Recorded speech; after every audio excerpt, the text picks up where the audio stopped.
Hi, everybody. Welcome back to Priceless Advice with Leaders of Volunteers. And today I am really delighted to finally have Sammy Feilchenfeld on the show. If you're not already familiar with Sammy's work, you should be, and you're about to be. He is an adult educator, volunteer engagement professional, and lifelong learner. His 20 plus years of experience leading volunteers inform the interactive learning experiences that are the core of his work as Senior Manager of Learning at Volunteer Toronto, supporting volunteer managers, board members, community leaders, and more. Among other volunteer roles, Sammy is currently the Vice Chair of the Council for Certification in Volunteer Administration, our beloved CCVA. Welcome, Sammy, to the show. Thank you. I'm glad to be here. Long time watcher, first time on the show. That's the thing is I always have such a wonderful long list of colleagues and potential online friends who should become IRL in real life friends to be on the show. So I'm glad that the schedule finally worked out to get you here into early 2026. So we had a cool kind of thread in previous conversations talking about what is always a hot topic, especially in Canada right now, but it's always a hot topic here down in the States as well. And that is background checks, police check. How do you keep the jerks and the bullies from trying to volunteer with you? And I have Tuesday Tips. It was one of the first ones I did when the channel started out in 2020, that's spurred by the phrase, jerk is not a protected class. So jerks don't have any special rights. And it often takes more energy to sort them out later. So, let's jump in right into the conversation about how you approach police checks and what might be changing in Canada and maybe some things that compare how we do them here in the USA. Yeah, for sure. I really like that jerks aren't a protected class. I mean, they think they are. They think they That's are. for sure. Yeah. So I think whenever I talk about police checks, I like to use the phrase police checks all across the English speaking world. There's literally hundreds of different phrases. Background check isn't as common in my use, but there's definitely people who work in an organization right beside mine who would say background check to refer to police check. So that kind of adds to the headache as well. Here in Ontario, where I'm based, which is one of the jurisdictions in the country, there is some standardization. So technically, it's supposed to be criminal record check, but again, no consistency there, as is wont to happen. What I do know, at least here in Ontario, we have one of the most kind of intensive. There's now 4 versions of the check. They're all very kind of prescribed. But there's no consistency between police services, no consistency between nonprofits and also for profits who use it for employees. There's a bit all over the place. And then I talk to people in other jurisdictions in Canada and the US, and it'll look somewhat similar and then completely different. Like there's a region on the east coast of Canada that doesn't do the invasive checks for certain people at all. Whereas here in Ontario, it's very easy for a lot of organizations to ask for that when they don't need it. That adds its own challenge. Well, I think that inconsistency is something that's common down here as well, because we can do a federal check, which is longer, it's more expensive. Most of the time it's done state by state. I've primarily worked with background checks, and they are fairly consistently called background checks in the States, but yeah, police check I think is a good general term for wherever someone is. But in California, typically we do it with our local, just kind of statewide. There are increasingly privacy invasive databases of all our information, and yet there really isn't like one big central database that clears it. Now several companies, including my friends at Sterling Volunteers and others, will do background checks sometimes in a bundle for an organization, kind of save them per cost per volunteer, or so that it doesn't come out of the volunteer's pocket. And those can be fairly effective. But again, it gets into when are these even necessary, and to what degree do we look into someone, and what becomes the criteria of accepting or not accepting someone, and who gets to decide that. And at least down here in the States, it's usually an HR director, and it isn't necessarily the director of volunteer services or a coordinator or a manager. It tends to be someone in another department. Does that happen in the Great White North, or is it, like you said, it's just done a little bit differently per province or per metro area? is largely done differently per province in general. So the rules around police checks are provincial, but Mhm. then some provinces will have a province-wide police force that impact everybody. Some will have a province-wide and a bunch of regional. Some will have a mishmash, or our national police with the RCMP, which is the often the red outfit and the hat and the horse. The classic Um, Mounties, yeah. yeah, the classic Mounties. So that's a bunch of the country is policed in theory by the RCMP. So the standards are set by provincial governments or by territorial governments, but then the way it's done is different. The broad strokes approach here is that if you're doing it through police service, it is a national check. There's a single national database. It's like multiple databases within it, and then it also will get more information from your jurisdiction. So my work in Toronto, there'll be a little bit extra specific to Toronto police. Toronto on its own, just the city is almost 10% of the country's population. So there's a kind of a different reality there.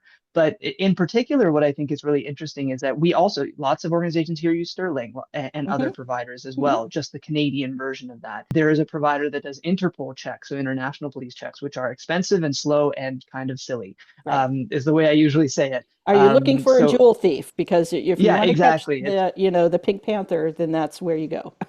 And then the likelihood of that person wanting to sign up to volunteer is pretty low, Pretty, yeah, not you gotta look at, zero. it's a non-zero chance, but it's Yeah, quite low statistically. Yes. Yeah. yeah. So all this to say, I think that to your point of sort of when does it even make sense to ask for that? And to the very first thing you started with, one of the things we always say is that if you do a police check or a background check, it's not going to tell you if that person is a bully or a jerk. Hmm. There's going to be there, no one's being arrested for that at least in my understanding in North America, no one's being Right. arrested for that. So it's not going to be showing up that way. So what we often tell people is, if you're kind of going through the motions of getting these checks and then you're surprised because this person has a certain thing about them that you didn't capture in other steps, that's more on the other steps. That's more about okay, how did you do your application, or how did you do interviews, or do you do shadowing, or did you do other things? And sometimes organizations tell me, no, oh, we just do the standard thing. We do a quick application, we do a phone call, then we just get a police check because we need them so badly. Well, Right. that's Right. going to create other issues anyway. And some organizations ask for references. I've worked with organizations that did that, that just wanted, some, it almost became, to the level of a paid job application. And it really varies. And this was for, docents in like zoo and museum environments, or doing educational tours that are specifically most of the time going to be working with school kids, with families, groups coming in for tours where you really don't want a bully or a jerk in front of like the fourth grade class telling you about art or gorillas or whatever. But I think that's a hard thing to do, especially these days when there's a monetized online social media environment. It's just kind of monetized in general across, especially North American culture, especially in the States, unfortunately, and we're sorry for that. Jerks and bullies feel really empowered right now because there's a lot of people in leadership and a lot of people in police forces that are jerks and bullies. And so when you say police check, that can cause a lot of anxiety in a volunteer, even if they technically don't have anything, because it feels invasive, or it can trigger nervousness about authoritarianism or privacy breaches. So have you found a way in the screening or intake to kind of balance that sense of, we do trust you, we just, certain positions we might need to do this check, and how do you communicate that or be transparent about it so volunteers don't feel intimidated? Yeah, and that's sort of the key thing that we're trying to remind organizations as often as possible is like, think backwards of, do you fully actually 100% need this? Is this Right. something you need to do? Exactly to your point, I'm a cis queer man, so my Right. relationship with police in Toronto is very different from a straight cis man, even though I'm white as well. But the Toronto police has failed the queer community time and time and time again over the last several decades. So even though when I'm asked for a police check, I have to go through this process. And is that interaction, even if I'm never talking to a person in the police service, there's still that discomfort for myself. Hmm. And then we know a lot of people see that. We hear a lot from, there's a lot of newcomers in Toronto. We call Toronto often the city of newcomers, Hmm. and newcomers who literally they arrived 2 weeks ago, not Right. have been there for years. It's a lot of new people who want to volunteer, and then the volunteer manager, director of volunteer services will come up to me and say, "Oh well, I can't get a police check because it won't say anything." I was like, "Well, one, do you need it? But also there's other approaches. So to answer your question in the roundabout way, the main thing is we basically say first is it needed? And if it is needed, are you making it 100% clear from the beginning? So if you're Right. posting a role on your website or on our website, Volunteer Toronto, or wherever you're using to spread the word about your role, are you saying that you need a police check, which type you need, and why? We really encourage that because someone might get really excited about the role, read to the very bottom, oh, I need this police check, and I don't feel comfortable about that. We know we have the data that if someone is racialized, there's a higher likelihood they have a criminal record. That's the truth in Ontario. And it's likely true in a lot of other places as well. So someone who is racialized or is an Indigenous person or is a newcomer may feel that, okay, this isn't for me or I'm being excluded because of this ask. And I think especially that's especially important. We are slipping further and further into police state actions here in the States. And I hope something like ICE doesn't actually, the idea of that doesn't spread too far north. But that's the thing is like there's this big macho, purely BS online image of toughness and hyper masculinity and get the bad guys. But underneath all of that is very clearly simmering racism and bigotry. And I'm white and I'm cisgendered, not quite gender conforming, lesbian, queer woman as well. So I've got plenty of layers of privilege because of my skin color and family and financial circumstances. But I've been on the front lines of protests in my youth for marriage rights, for equal rights, for not getting fired for stuff. And I wasn't ever arrested or charged with anything. But there are a lot of, someone could be coming, a newcomer could be coming from a country in a situation, possibly the United States, because I think a lot of people are fleeing north right now, where they don't feel safe with authority figures or with the system because it is so skewed in many countries, but especially in the States right now, especially in the Western world. It's just founded on and riddled with systemic injustices and imbalances that create injustice situations of the majority of people arrested are racialized, are people of color, and someone with a baggie of cocaine who's a white person in a Ferrari probably is not getting the same sentence as that same amount of marijuana in a state where it isn't legal, not like California, or cocaine that is someone who is black or Hispanic. There's a lot of reasons for someone to not want to do a police check that has nothing to do with their criminality or, like you said, the original point, whether or not they're a good person to work with or a bully or a jerk. I've been with places who did personality tests for the employees and wanted to do that for the volunteers. And we didn't quite have so many volunteers that felt necessary. And I pushed back because that felt even like more invasive. Like, what do you have to do? Yeah. Psychology tests to go on a docent tour? It is a balance when there's panic and fear mongering about like safety and security that tends to land on people who are being scapegoated as a population, whether that's trans or LGBTQIA or, racialized people or newcomers to the country or to the area. And it doesn't, this is one of the points we talked about in the thread, it doesn't necessarily catch someone who's a predator or a bad person either, because if someone's really good at being bad, they're not getting caught. Yeah, and that's a huge thing we remind people. A couple of the points you brought up. Marijuana has been legal in this country since 2017, but there are Mm-hmm. still thousands of people with a marijuana possession charge on their permanent record that the government has not. They made a promise that everyone would be pardoned. It didn't happen because the pardon, we call it record suspension system in this country, is a mess, Mm-hmm. along with other things. So that's one of the things we remind people of. Like, you're going to find a record from, let's say, September 2017, days before it became legal, Right. that is not representative of now. That's one side of it. And also the other piece is, here in Ontario, more than 1 million people have a criminal record. That's about 1 in 16 people, which is a lot. When I tell people that number, that's a lot more than they expect. And Mm-hmm. that's data from the provincial government. It's not like it's someone had to dig to find it. A Right. lot of those are people who, they broke a municipal bylaw like 8 years ago in the weirdest way. They put a fireplace or like a bonfire too close to the wall of their house. or they ran a stop sign, or. And it's also more severe things too, absolutely. Like the Human Rights Code in Ontario is very clear that if it is a federal offense, which are more severe offenses, yeah, you can just say we don't want this person. But there's also a lot of the steps along the process of, to your point, did that person get caught? Who gets caught? Who gets found out more likely than other people too? Hmm. And then some people say, if we get a police check back and it says literally anything, we say no.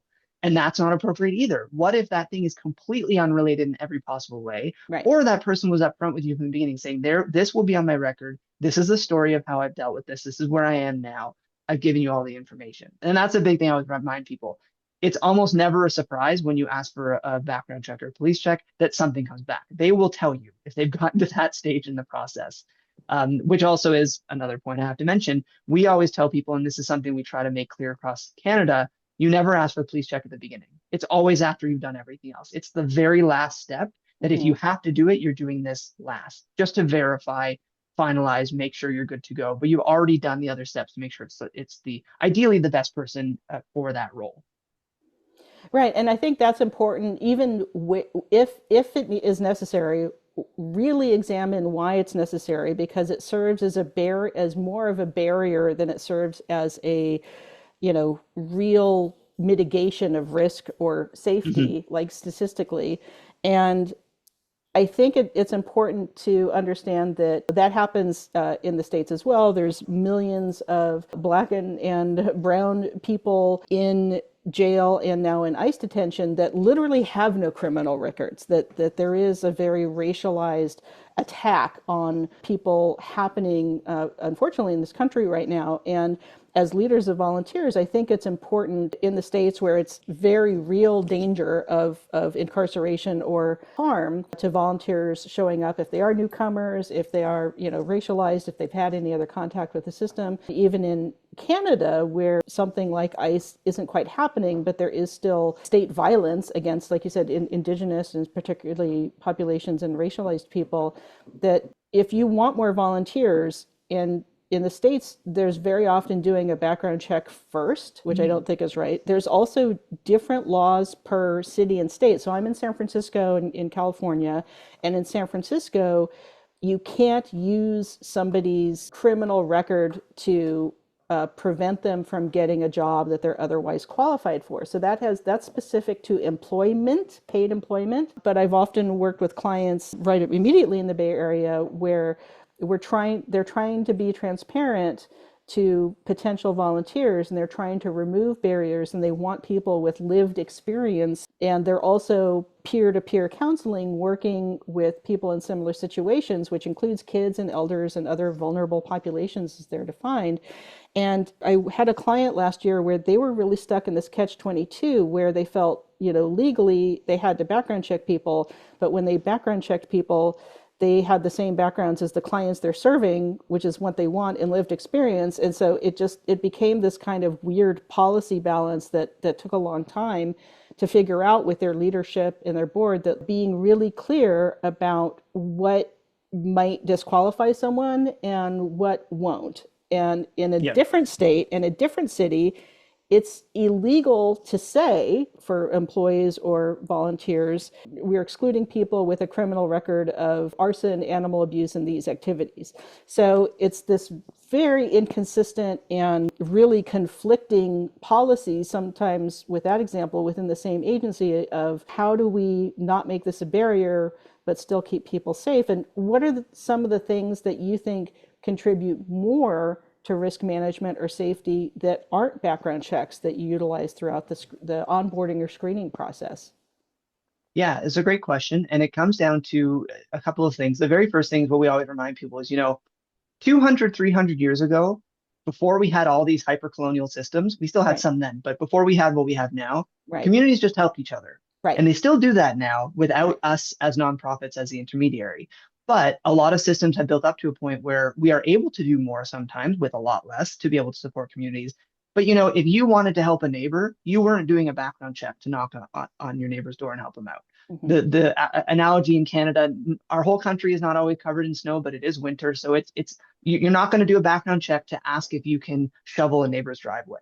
Everybody knows Like, how to shovel snow. Yeah. yeah, exactly. So that's sort of the baseline of it. And so we remind people of when you're thinking about this safety, when you're thinking about risk, is whose safety is really being prioritized, and let that be the determination of what screening steps make sense. So what we always tell people, and we see this in especially really large organizations, when we really ask the questions and dig deep into it, they realize that the who they are keeping safe is the organization's reputation, before literally anyone else. Yep. Then after that, it's probably the client, then maybe the staff, and maybe further down the list, you'll have the volunteer.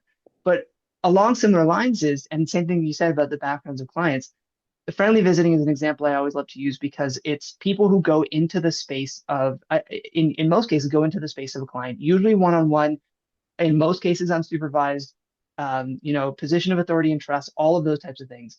You might do this whole really intensive screening and all this stuff for the volunteer, yes, to protect the client. You don't do any of this with the client, or you do a very minimal version of this with the client. Who's protecting the volunteer if the client's taking advantage of the volunteer? Right. It's a thing that does happen. And this is what happens in the Toronto area. The volunteer managers hear us. No one above them is hearing us.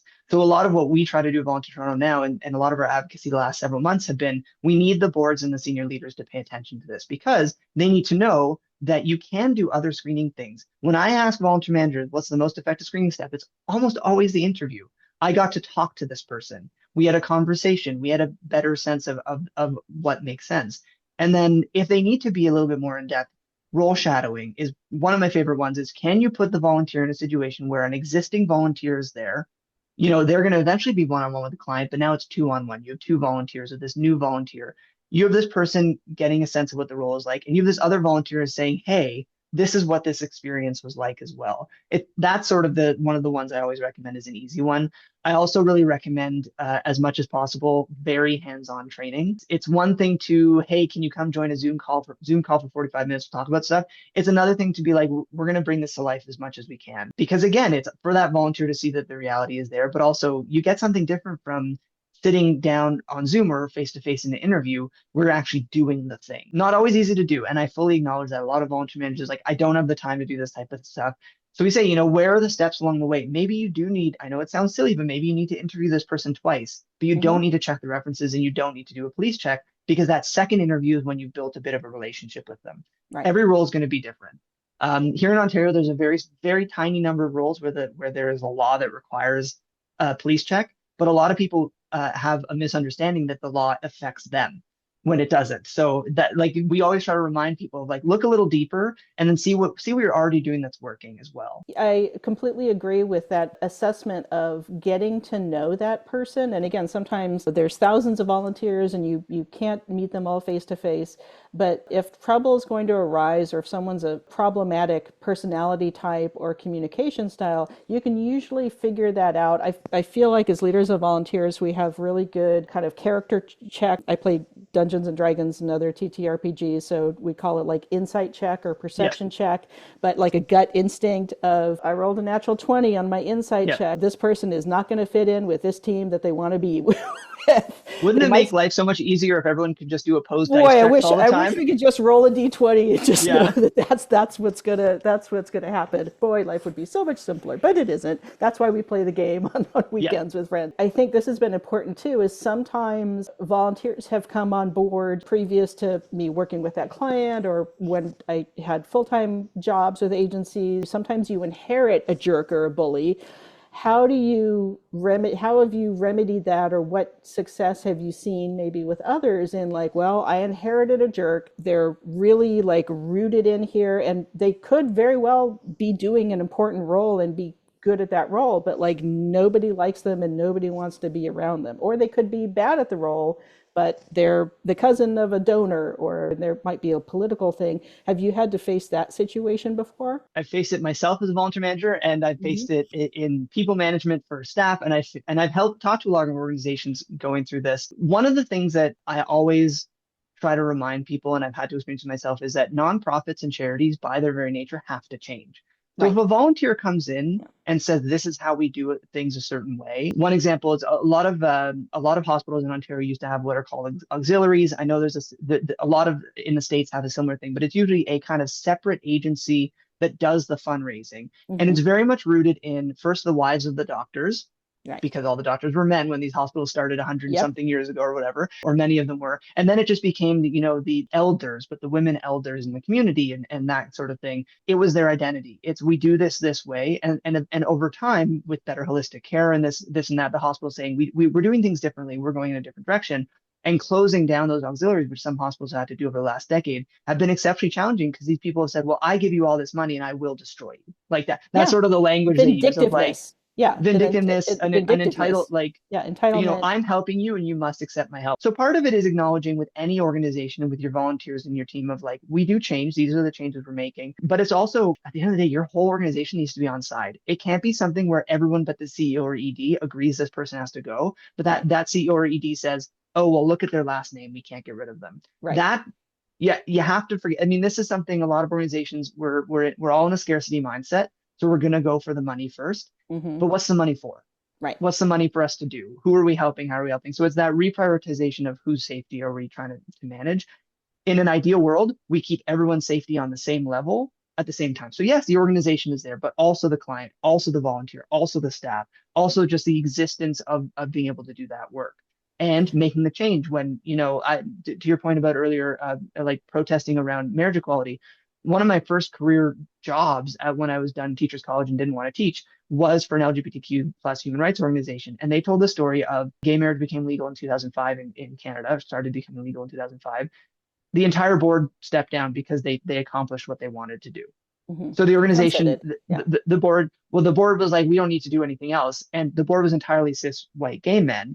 So all these other people who support the organization who were not that said, there is way more left There's to a do. lot more work to do. Yeah. So they very quickly had new people getting on board and new people being a part of this organization. And in a lot of ways, it was a good thing. It was a good thing because the board themselves recognized they didn't want to be part of whatever was next. Fine. But it was also something of when there are challenges and you are inheriting a jerk, it's more than likely that you're not the first person to inherit that jerk. But you Mm-hmm. can take it upon yourself to find ways to be the last, and that's getting everyone on side about this. I had someone forward me an email. Oh, this disgruntled volunteer sent a letter to my board, and this is what it said. And I said, okay, well, did the board react positively to it, or did they get on this volunteer side? Like that, there's bigger things to discuss because you want to manage those pieces before you bring new people into kind of however your new approach might. That seems to be a point that's often lost in the conversations about we're short of volunteers. We need to do more recruitment. We need better retention. And whenever I work with clients or even do just webinars and workshops on this topic, it comes down to if you're leading somebody into a toxic pit of quicksand, no one will want to do that. Yeah. Yeah. So the core question is not, oh, it doesn't work as well when I post flyers at the library or on Craigslist or whatever, or, Idealist or Volunteer Match didn't work for me. What do I do now? It's like, well, trouble with recruitment or challenges with recruitment and retention is typically a surface symptom of a much deeper issue Yeah. or disease, if we're going to, continue that medical metaphor. And I've worked with clients where it was in the States, we call them ladies who lunch. It was kind of like, it started in the 60s or 70s and they'd have their cigarette holders and their martinis at lunch. And yes, yes, yes. And my last name is a household name. And I give to this museum and I give to this academy. I give to this zoo. But I'm going to earmark $500,000 for the orangutan exhibit that, realistically with the rest of what's going on with that zoo is never going to be built. Yeah. So there's $500,000 growing interest, probably $3 million, decades later. Again, that kind of colonial or entitled or vindictive control of like, nope, I love orangutans. I want orangutans to be here. Here's my money. And everything else about the design or the cause of the zoo is like, we will never have orangutans. It doesn't make sense for us to have orangutans. And then that money does nothing but make one family or one rich donor feel sort of good about themselves, but it doesn't do anything. And that's where I see the biggest successes. Organizations like those hospitals here with the auxiliaries, many of the organizations many of these hospitals have very successfully transitioned many of the auxiliary members to new volunteer roles because they actually do care. There's new things they can do and there's new connections. But then to your point of what's the environment already like? One organization actually came to me and said, well, for the first time we're implementing police checks. Do we have to check all of our volunteers? And I was like, listen, I can't tell you not to do it, but I'm going to say not to do it. I can't tell you. I am not a legal advice here.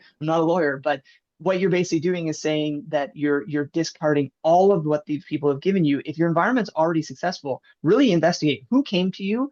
Someone came to a board member or something and said you should be doing police checks. And that, that little thing that just sits in the mind as well. Hmm. And but that again, maybe they need to. And that's the same point. Organizations have to change and they have to be okay to change. And there's a lot of things that help that change happen. And now we're in an age of mis and disinformation. And like you said, just like bad criminal justice administration and organization, where there could be something that should have been expunged, like a marijuana charge a year before the laws changed, or something that was illegal in another province. And so, how I always framed it for docents, where we legally had to have background checks for people taking groups of children and families out into the wilderness. Like, you had to do that. They had to have a lot of That other makes training. sense. Yeah. That makes sense. Yeah. There might be two docents. There might even be a staff person there. So technically they're not alone, but that's also for safety of being in the wilderness and first aid, or someone twists an ankle or falls and breaks a leg. Like, there's a lot of other safety training that's built around the activity if it needs that level of risk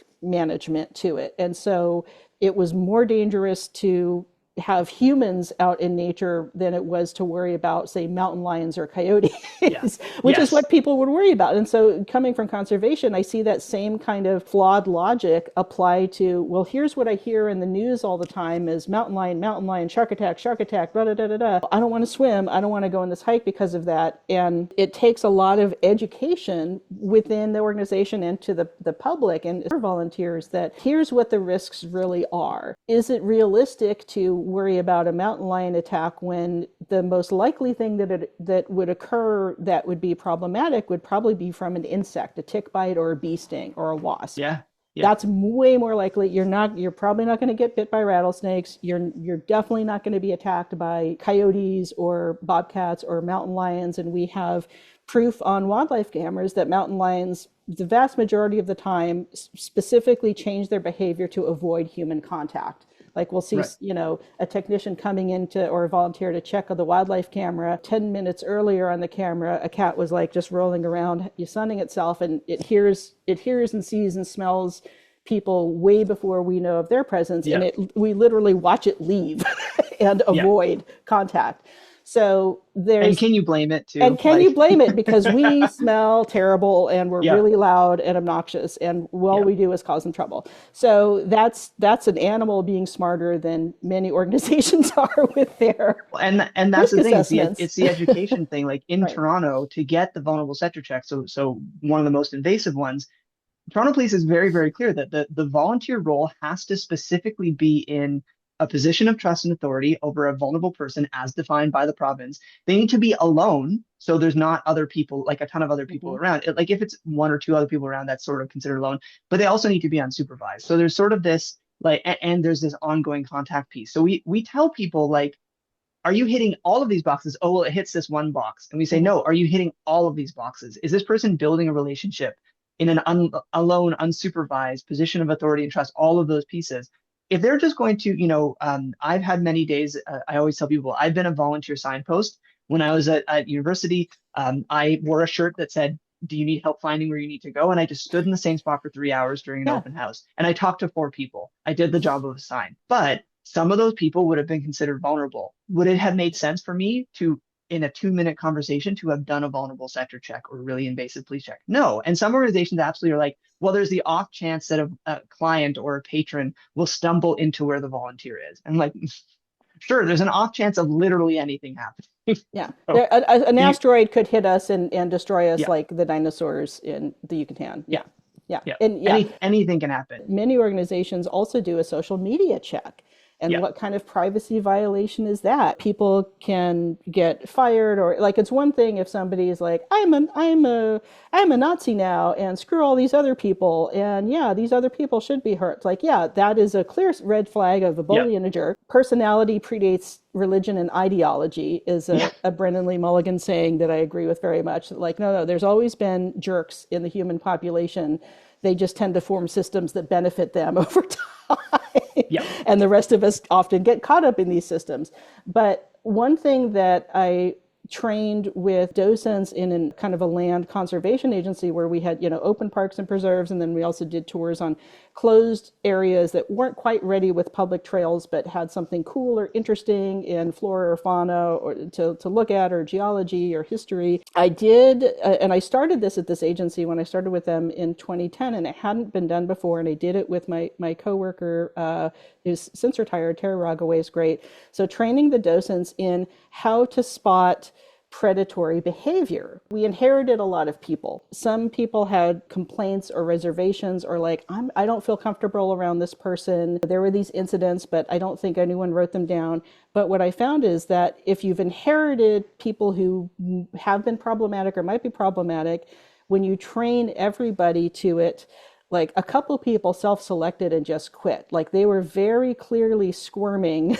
Yeah. Not to say that they were guilty of anything, but they were so uncomfortable by the idea of even learning what subtle signs of abuse, neglect, and legally in the US and California, volunteers are not legally mandated reporters, but because we were a government agency working with the public, all the staff were legally mandated reporters, and you with a teaching background, like you have a legal obligation to child abuse, neglect, to Yeah. catch a predator, all these other things that technically almost never come up, but it's great to be trained on it. And that's kind of how I framed Terry and I framed the training is you will probably never need to use these skills, and I hope you never need to use these skills, but these skills apply not just to your work but to life in general. So if you see something and you have the opportunity to maybe help someone who's in distress or in an abusive situation, legally you don't have to, but at least now you have the information of what to look for. And we also made the point that you made so well earlier in this conversation, that people who are really good at being bad don't get caught.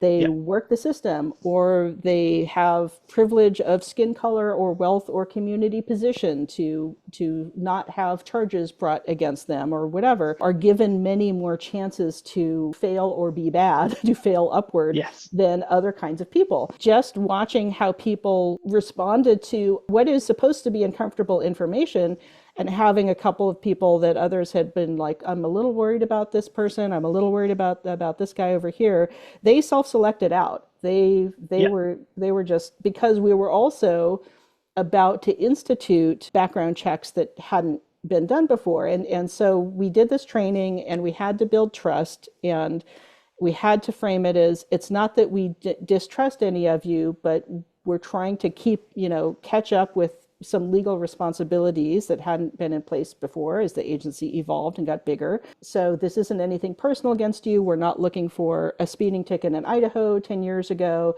Yeah. But if there's something serious, what time frame was it? Was it more recent? Let's have a conversation about it. Was it in the past? We may not even have to have a conversation about it if you're a different person today. So there's still plenty of grace and room to Yes. meet people where they are, and whatever contact they've had with, an unjust system in the past, they can have that conversation about it. But it was very clear that like a couple of guys, and they were guys, they were older white men, were like, I'm out. Yeah. and But and that's that's the thing. You self-selected. you Yeah. you build the trust. You Right. made that clear up front. In Canada, you're legally allowed to ask at any point for a job application, Hmm. do you have a criminal record? And you can ask that for volunteers as well. The legal Hmm. framework is it doesn't really exist, but you can ask that too. But we tell people, if you're going to ask that, be really clear that you put in, by answering yes, you're not immediately taken out of consideration. Right. Like Right. saying, we want to talk to you about it. If you are choosing to tell us this, which you don't have to because it's a volunteer, not a paid role, like Hmm. those kinds of things, it is that trust building. And so when you mentioned this earlier, when someone posts on Idealist or whatever and says, I'm not finding volunteers, it's the same for our website. We look at what they posted and we say, these are the things you're missing. You're Right. asking for police checks. You don't say why. Or you're Right. asking for this, you're asking for this, you're asking for this. No wonder people aren't applying, or you aren't getting the people you're looking for. So that, yeah, all of those things kind of come to a trust point, and the organization as a whole needs to be on the same page about it. And I've said many times before in many other Tuesday tips and interviews that trust is really the currency of a leader of volunteers. It's the Yes. currency with donors, it's the currency with the community, and it can take a long time to build up trust, and it just takes a moment to break it. And we saw that at the beginning of the COVID-19 pandemic, where there was a lot of agencies shut down without Yeah. talking to volunteer managers or Yes. coordinators about stopping all volunteer activities. Web pages went dark, volunteer portals and web pages got shut down and suspended, and then I've been busier than ever the last 5 or 6 years as a consultant, because I'm sure. right around 2022, a lot of those organizations were like, none of our volunteers that we suddenly dismissed with no communication want to come back. Why is Yeah. that? It's like, well, you Yeah. treated them like crap. And when you treat people like crap, you become the bully or the jerk. And Yeah. nobody, And you're not getting paid enough we to work for them. Yeah. and that's the thing is we call it moving at the pace of trust because, like you Yes. said, it Moving at takes the a pace long of time. trust. And that's especially for relationship building. In Toronto, we're a bit of a microcosm. There's 5 cities that make up Toronto, that merged in 1999, and so those cities have very different cultural identities, not just physical identities. There's a whole portion of the city on the east end called Scarborough that Mm-hmm. is primarily newcomers, primarily racialized, exceptionally poorly served by rapid transit. Great bus network, but not great rapid transit. So our subway line kind of ends there. Like Mm-hmm. there's all those things where that's a massive population part of the city, and it's completely left out by some things. And yet, volunteer engagement is exceptionally high there. Then on the west end of the city, which the north end is very affluent, very white, the south end Mm-hmm. is very old. There's all these different things. Transit is a little bit better. Volunteer engagement is completely different, like Yep. minefield, different thing to expect. And people, I think, sometimes forget that. What we've seen hugely in the last few years is someone wants to volunteer in a way where they can leave their front door and then they are across the street volunteering. Yeah. That's a big thing we've seen in the city. We know it's consistent across North America, Yeah. even Hyper in rural local. communities too. Yeah, but Yeah. hyper local help. And the more barriers you put in the way of that, if you're not clear about why those barriers are there, the harder it is to find people. And again, it becomes this catch 22 of what's actually the experience of the person. Do they feel welcome? Do they feel unwelcome? Do they feel like they're going to fit into this team? Do they feel like they already are being criminalized by the treatment that they feel like they're getting? And that's just part of like welcoming and belonging, but also making sure that they're not getting put on a team with someone who is going to be racist, who is going to be a jerk, who is going to be a bully. And we know from what little data we have around it, but my friend Rosanna Galindo, I've mentioned a lot, co-created, developed over the last 20 years, the Volunteer Satisfaction Index, which is the kind of the only global academic standard to create a volunteer survey. And what she found in her research in developing that is that particularly when volunteers leave, you don't usually get an exit interview. You don't usually know why they're leaving. Sometimes it's as simple as like, we're moving away, my job changed, my schedule changed, we're having a baby, I have to take care of my parents. Sometimes it's that simple. Or they say that that's the thing, and it really is that, you know what, John over here is a piece of work, and I don't want to be around him for 2 hours a week anymore. And And it's so often when they're leaving yeah, that they're telling us this, that and they're not when they telling were you in that. the role. Not Yeah. when they're in the role, and trying to set up that going at the pace of trust, but having that trust be such that you as a manager of volunteers or even the executive director or other leadership team members can take negative feedback about, this is what we're doing as an agency that's making it harder for volunteers to stay with us or to join us in the first place, and really be able to hear that information in an emotionally neutral way and make Yeah. decisions in a grounded way based on evidence and information. And then there's people who are individually great volunteers, but you just don't put them on the same shift because they're Yeah. they're going to get into it, and that can be fine, and they can still work somewhere else. I've done, And your police check isn't going to tell you that. It's all and the your other police screening check steps doesn't that'll tell you help you. that, but all the other Yeah. screening steps too. Yeah. Yeah, and I've done a ton of webinars around the topic of that as well, of how do you sort out someone who genuinely has a negative behavior that's going to ripple out in a terrible way and kind of, poison the barrel of apples with rot, versus people who, that's just not my communication style, but it works Yeah. for them.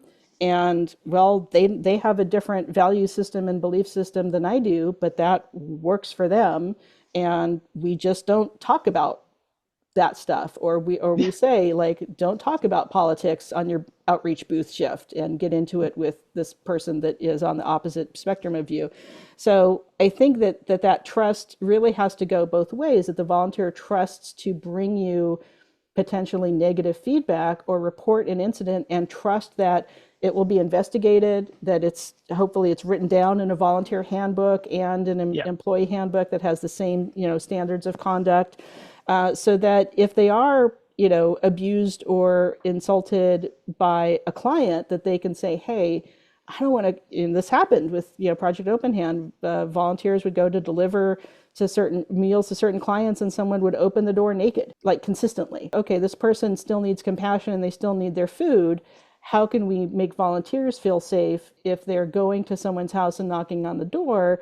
We can do it in groups. We can give the client warnings that you will lose Yeah. access to your services. If this happens, try to give it a serious accountability. A lot of organizations just absolutely fail at that kind of balance of risk Yeah. management. They kind of do all or nothing. And let's face it, Yeah. sometimes it's because they don't have the capacity And they to don't be have the able to do capacity better. to. Yeah. They don't know, and I've often found, especially in consulting, they don't know what they don't know. So Yes. there was this fantastic program down the coast a little bit closer to kind of like Monterey Bay and areas, where they took kids underserved who had contact with the juvenile justice system out to kayak and see otters and birds and wildlife. And in just a casual conversation with this organization, I wasn't even officially, consulting for them. I was visiting as another conservation agency and just kind of hanging out. They didn't do any background checks. And Yeah. so my red flag went up of like, well, you might want to do some. Yeah. They adjusted their policy, but I gave them the framing of, and it's not saying we distrust our current volunteers. I said, ask everybody, would it make you feel safer if we had basic background checks for like child abuse and specific things, understanding that doesn't catch anybody who could be a problem, but also like still trying to maintain trust among our team members who do these things. And because they asked ahead of time, then they could have a conversation, and then people were okay with a Yeah. certain level of it and And agreed that, maybe yeah, the volunteers or the folks would help guide what that looks like. And it's a different idea that they exactly, had from the beginning. And exactly, that's I think yeah, something that's missing in a lot of cases. We see that a lot when community-led or grassroots groups grow. So right, when they first started, they didn't even think about this. They were just feeding the people in the yeah, community and doing an yeah, amazing job. And suddenly there's attention or more people or more hmm, money. And they just kind of run in headfirst and there's issues. So it's that slower approach that makes a big difference. and very often I've run into donors and some grants being weirdly persnickety about, again, like you said, when something gets more money, it gets more attention, Yeah. or maybe there's a news story, and then somebody comes out of the woodwork with, well, how would my child feel safe if they're not doing background checks? So sometimes that pressure comes from, even though there's been no incident, sometimes that pressure comes from the outside. Yeah, and so balancing that is tricky. Is there anything else you want to impart to our Priceless Advice audience, your friends and fans and peers and pals around the world? Yeah. I mean, first of all, I sent you a bunch of links that I know that you'll probably include with Yes, this so well, be people can take a included look. But down we below. Yeah, in the video description. Awesome. We have Yes, a bunch of yes. data and stuff Yep. and resources. And I think the biggest thing is talk about it in your organization, talk about it with your volunteers, talk about it with your staff. Like we've talked about a little bit, it's that trust. If you're making changes, don't just make the change. Get a sense of how the change would be received. Learn from your volunteers or from your organization, but also go upward. Talk to your manager and your manager's manager about what makes sense, what needs to change. More than ever, we're hearing now from senior leaders saying, oh, I realize this is something we have to talk about. Thankfully, it's not everybody, but it's more people coming to us. These are both board chairs and CEOs or EDs saying, we need to look at this a little bit differently because we need to address the fact that people aren't volunteering. Here's the barriers. So make sure you're open to talking about it. But as a volunteer manager, you're not alone in this. If you have to request background checks, there's tens of thousands or hundreds of thousands of volunteer managers who are doing the same thing. So talk about it amongst yourselves and in your organization. We're all in this together. Thank you so Yep. much, Sammy Feilchenfeld, CVA, and with the CCVA, our beloved partner organization to Alive and VMPC, and I love working with FISA and everyone on the CCVA board. But thank you so much, Sammy, for your priceless advice and your Tuesday tips today. And we'll also put how to get in touch with you on LinkedIn and any socials that you want to share below. But yeah, please check out the links and dig deeper into this information and have the courage to have these conversations and educate up. So thanks everyone for joining us, and thank you, Sammy. Thank you.